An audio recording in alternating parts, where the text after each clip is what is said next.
talk to you a little bit about my illustration technique here. I'm using Adobe Illustrator, and I'm a big fan of the blob brush. So what I like to do is bring in my imagery that I did with a pen, and I'm trying to do this creepy clown in the woods and really scare everybody. But I started off with my clown. Let me find my just the clown here. Yeah, I'm batting 1,000 because I'm really new at recording this. But let me see if I can find my little clown here that I sketched real quick.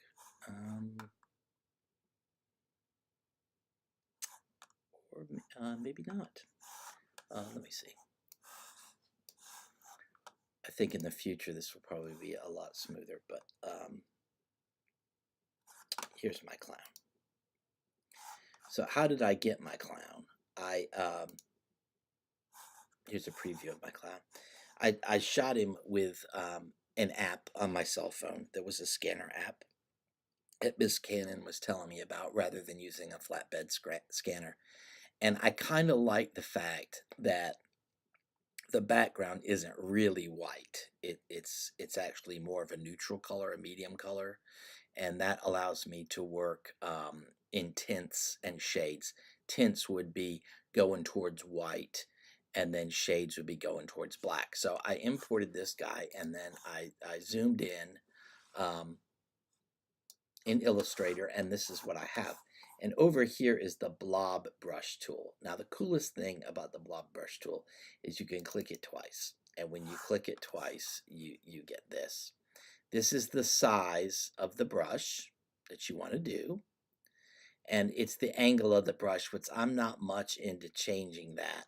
And it's also the roundness of the brush. So if you wanted it to get more of a flat or whatever you want to do, but I'm not much into that. I'm really about the size of the brush because I'm going to shade using lines of color that mix in to each other.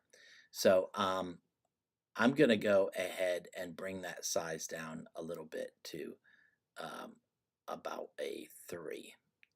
Okay, 4.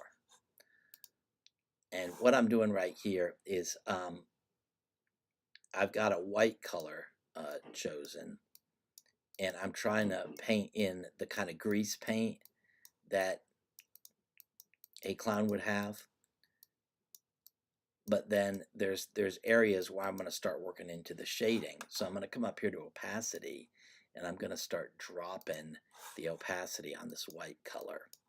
And you can see it starts to show up like a little bit of a gray. And that allows me to mix between these.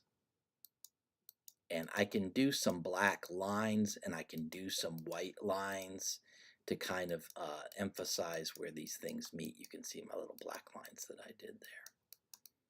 So I'm just going to go back and forth. Now, to me, you know, when you're in college, if you wanted to write a term paper, you could whip it out in one night and you know, might have a decent term paper.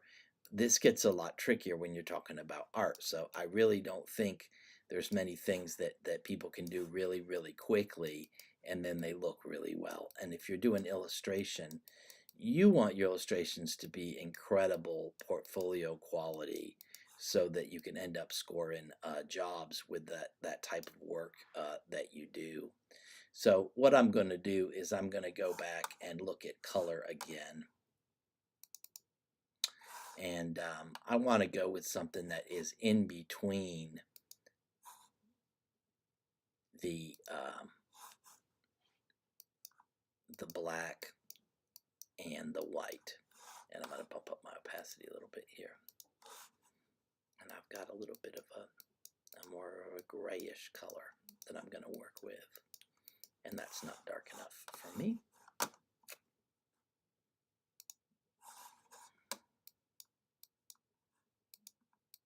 Nope, that's not going to work dark enough for me.